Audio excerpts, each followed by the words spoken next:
Halo ATLM Indonesia, halo tenaga kesehatan Indonesia. Kali ini kita membahas mengenai soal-soal ATLM yang berbasis kompetensi terutama untuk persiapan SKB CPNS. Jadi channel ATLM Indonesia ini juga dapat digunakan untuk soal-soal ini yang episode saat ini. Tenaga kesehatan lain boleh menyimaknya. Karena ini soalnya saya rilis umum. Jadi tidak mesti ATLM yang menggunakannya. Ini sudah bagian nomor 34, yaitu bahasan kita secara khusus mengenai SDGs dan indikator keluarga. Yang mana SDGs ini lagi tren-trennya di Indonesia, terutama di era kepemimpinan Presiden Jokowi dan Kementerian Kesehatan terutama dan Bappenas. Oke, tanpa membuang waktu, langsung saja kita bahas satu persatu soalnya.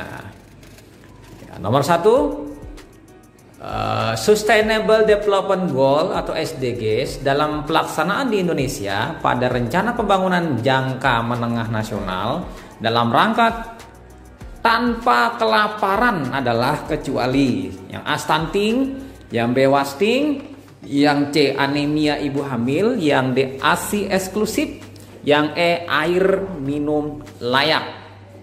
Yang bukan di sini adalah air minum layak. Jadi teman-teman nanti bisa melihat di SDG RPJMN dari Bappenas dan lihat hubungannya dari Bappenas tadi dengan Kementerian Kesehatan. Oke, di sini kemudian pindah kita ke soal nomor 2 lagi terkait SDG. Dalam pelaksanaan di Indonesia pada RPJMN dalam rangka ini tanda kutipnya tanpa kemiskinan adalah yang A JKN, yang B stunting, yang C air minum layak, yang D layanan korban kekerasan, yang E fasilitas cuci tangan. Jadi saya sarankan teman-teman sebelum menyimak soal ini sudah mempelajari mengenai SDGs. Jawabannya adalah JKN, karena di JKN ini dalam rangkatan kemiskinan dia dapat dilayani dalam sebuah jejaring kesehatan. Oke, kita pindah ke selanjutnya nomor 3. SDG dalam pelaksanaan di Indonesia pada RPJMN dalam rangka kehidupan sehat dan sejahtera. Ini kehidupan sehat dan sejahtera adalah yang A anemia ibu hamil, yang B stunting, yang C merokok dan tekanan darah tinggi, yang D ASI eksklusif, yang E air minum layak. Jadi jawabannya di sini adalah yang termasuk adalah merokok dan tekanan darah. Ini terkait dengan kehidupan sehat dan sejahtera. Jadi sehat itu terkait dengan masalah merokok yang merugikan kesehatan, tekanan darah yang menyebabkan angka kesakitan hingga kematian. Kita pindah selanjutnya nomor 4. SDG lagi, saya olah SDG terus ini. SDG dalam pelaksanaan di RPJMN berupa AKI, AKB, AKN, imunisasi, HIP, TB dan lainnya termasuk dalam yang A tanpa kelaparan, yang B tanpa kemiskinan, yang C kehidupan sehat dan sejahtera, yang D pendidikan berkualitas, yang E berkurangnya kesenjangan. Jadi jawabannya masih ke kehidupan sehat dan sejahtera, karena di sini dimasukkan sebagai sesuatu yang sifatnya meningkatkan kesehatan. Dengan meningkatkan kesehatan maka terjadilah kesejahteraan karena sehat.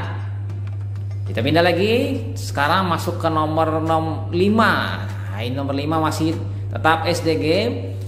Air bersih dan sanitasi layak dalam SDGs dari RPJMN Bappenas adalah kecuali.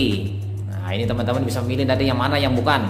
A air minum layak, yang B fasilitas cuci tangan, yang C sanitasi layak, yang D sistem pengolahan tinja, yang E limbah B3. Jadi di sini yang tidak termasuk adalah limbah B3, bahan berbahaya beracun. Nah, ini tidak masuk. Pindah kita langsung ke nomor 6. Nah, ini nomor 6 lagi. Kita pindah ke indikator keluarga sehat. Nah, ini. Berikut ini yang tidak termasuk dalam 12 indikator keluarga sehat sesuai Germas yang diterbitkan Kemenkes RI adalah: yang A, keluarga berpartisipasi aktif dalam program keluarga berencana (KB). Yang B, ibu melakukan persalinan di fasilitas kesehatan resmi. Yang C, mencegah adanya stunting anak. Yang D, bayi mendapat PASI eksklusif. Yang E, tumbuh kembang bayi dan balita selalu dimonitor setiap bulannya. Nah, ini adalah yang bukan. Nah, jadi di sini ada juga kesalahan di redaksi soal. Yang D ini adalah bayi mendapatkan ASI eksklusif. Yang tidak masuk ini adalah mencegah adanya stunting anak. Itu tidak masuk dalam 12 indikator keluarga sehat yang realnya. Mungkin dari sub-sub bagiannya, tapi kalau dari 12 tidak masuk. Jadi yang nomor D ini saya ralat, bayi mendapatkan ASI eksklusif, bukan PASI ini. Jadi mencegah adanya stunting anak yang tidak masuk. Pindah kita selanjutnya ke nomor 7. 12 indikator keluarga yang berbasis, kata kunci berbasis pada kesehatan ibu dan anak adalah kecuali. Ini ibu dan anak, berarti Kia nanti ini. A, keluarga berpartisipasi aktif dalam program keluarga berencana. Yang B, ibu melakukan persalinan di fasilitas kesehatan resmi. Yang C, bayi memperoleh imunisasi dasar lengkap. Yang D, bayi mendapatkan ASI eksklusif. Yang E, bayi sakit wajib diperiksa kesehatannya di unit pelayanan. Jadi jawabannya adalah yang E. Ini tidak ada di indikator keluarga sehat. Bayi sakit wajib diperiksa kesehatannya di unit pelayanan. Oke, kita pindah lagi ke nomor 8. Nah, ini nomor 8 kita tidak terasa 8 soal masih di indikator keluarga. 12 indikator keluarga sehat yang termasuk dalam upaya pengendalian penyakit tidak menular. Penyakit tidak menular ya, kata kuncinya. Jadi teman-teman bisa memahami penyakit tidak menular itu apa sih definisinya. Silahkan teman-teman mencari definisinya di sumber pustaka atau di Google. A, keluarga dengan gangguan jiwa tidak ditelantarkan. Yang B, seluruh anggota keluarga bebas rokok. Yang C, yang mengalami tekanan darah tinggi berobat secara teratur. Yang D, penderita TB paru berobat sesuai dengan ketentuan. Yang E, bayi memperoleh imunisasi dasar lengkap. Jadi jawabannya adalah yang mana? Wah, ini belum saya jawab ini. Yang mengalami tekanan darah tinggi berobat secara teratur, itu adalah jawabannya. Karena pasien-pasien yang mengalami hipertensi itu adalah penyakit yang bukan menular, itu tidak menular, tapi itu penyakit degeneratif, penyakit yang mengikuti tingkat keparahannya sesuai dengan pertambahan umur. Jadi degeneratif, semakin bertambah umur semakin parah nanti penyakitnya, rata-rata seperti itu. Salah satunya hipertensi yang dalam indikator keluarga, walaupun juga di dalam indikator keluarga itu adalah salah satunya diabetes mellitus. Nah, kita pindah selanjutnya ke nomor 9. Nah, nomor 9. Yang termasuk dalam imunisasi dasar lengkap pada bayi sesuai indikator keluarga sehat adalah kecuali. Baca lagi, imunisasi dasar lengkap terutama program-program dari puskesmas, yaitu A, hepatitis B, yang B BCG, yang C DVT, yang D polio, yang E meningitis. Jadi jawabannya yang bukan adalah meningitis. Hepatitis B, BCG, DPT, polio itu wajib diberikan di puskesmas. Mungkin tambahannya nanti adalah campak. Jadi campak juga diberikan pada anak-anak atau bayi sebagai imunisasi yang lengkap. Nah, itu teman-teman. Kita pindah lagi selanjutnya ke nomor 10.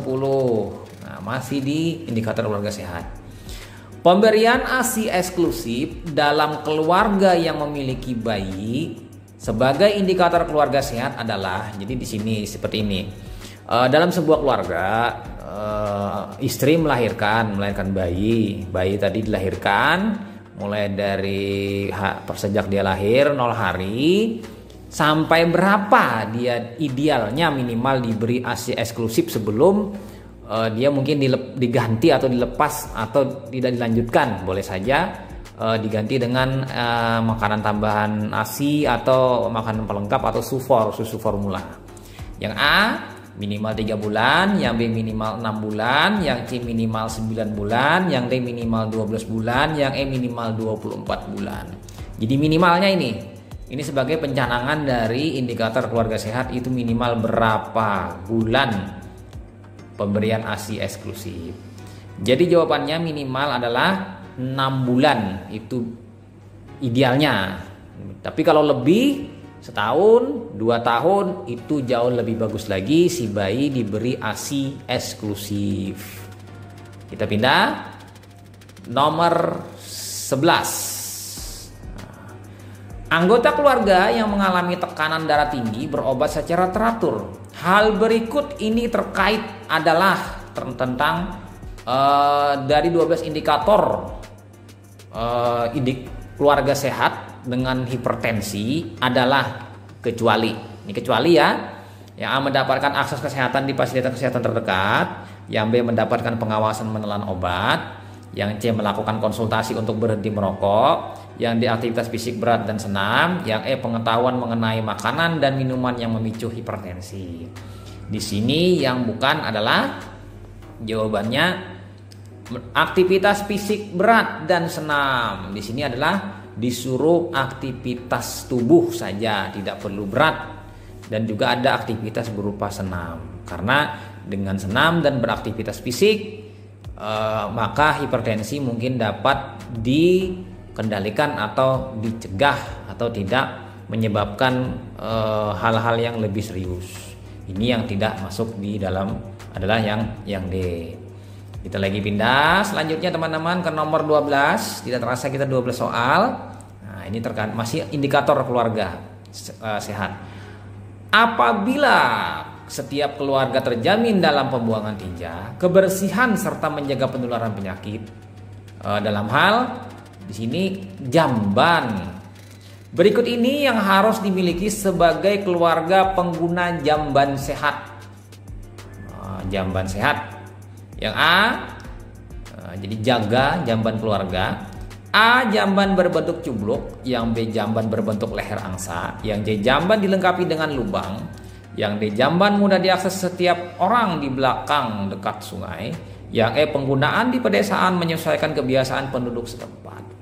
Jadi yang idealnya adalah jamban berbentuk leher angsa, atau dalam istilah sehari-hari itu adalah WC, water closet. Jadi ditutupi oleh air. Jadi tidak ada hubungan antara septic tank, bau dari septic tank itu ke dalam ruang WC, sehingga dengan ditutupnya dengan air maka bau tidak akan tercium di dalam WC, dalam di dalam kamar tempat kita melakukan berak. Saya tidak ingin menyebutnya buang air besar, karena kalau saya menumpahkan air sebanyak 1 drum itu sama saja dengan buang air besar. Itu bukan itu. Ya, udah itu. Jadi di sini teman-teman, idealnya keluarga menggunakan jamban berbentuk leher angsa. WC modern. Baik yang WC duduk atau WC jongkok, tidak masalah. Kalau cubluk itu WC yang langsung tembak di sungai. Langsung tembak. Nah, itu. Kemudian jamban dilengkapi dengan lubang, ini yang bisa dibuka tutup lubangnya ini, tapi tetap berbau. Kemudian lagi jamban ini mudah diakses orang lain, berarti memang jamban umum. Idealnya sebenarnya jamban keluarga itu hanya keluarga itu saja yang memakai, tidak dipakai oleh orang lain, sehingga sanitasinya lebih terkontrol. Kemudian penggunaan di pedesaan menyesuaikan kebiasaan penduduk setempat, tidak bisa menyesuaikan. Jadi penduduk setempat lah yang menyesuaikan dengan aturan yang baku. Jamban sehat adalah seperti ini. Nah, seperti ya itu kira-kira analisis jawabannya. Nah, kita pindah lagi ke soal nomor 13. Indikator keluarga sehat terkait TB, tuberkulosis atau TB paru, yaitu berobat sesuai ketentuan. Apabila ada yang batuk dengan tanda tuberkulosis titik-titik, maka wajib berobat. Dari 12 indikator ini salah satunya mengenai TB paru. Yang A, lebih 1 minggu batuknya, yang B lebih dari 2 minggu, yang C lebih 4 minggu, yang D lebih 6 minggu, yang E lebih 8 bulan. Wah, batuk 8 bulan gimana ini? Nah, kira-kira jawabannya yang mana teman-teman? Jadi misalnya di sebuah keluarga ada yang batuk lebih dari 2 minggu, itu harus wajib berobat ke fasilitas kesehatan, misalnya puskesmas atau rumah sakit.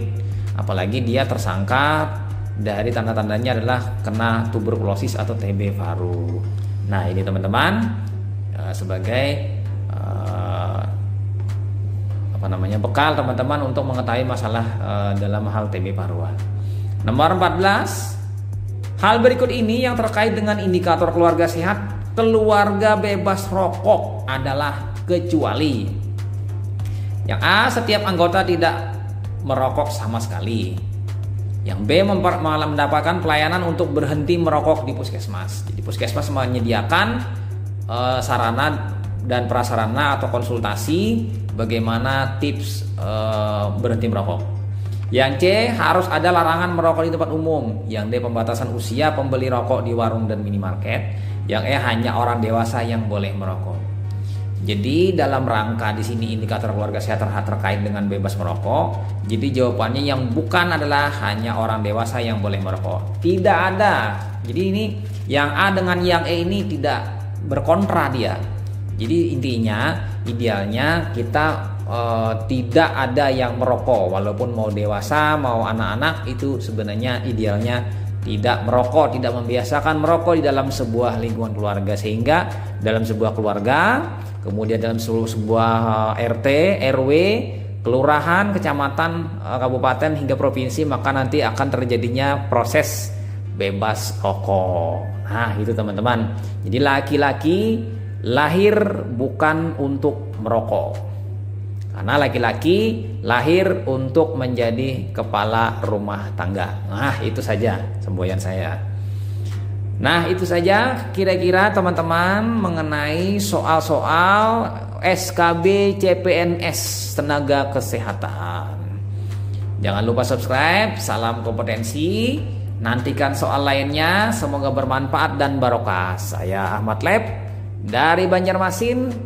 Pamit. Sampai jumpa di soal-soal selanjutnya. Saya doakan semoga teman-teman sukses selalu dalam hal mengikuti ujian SKB dan lulus.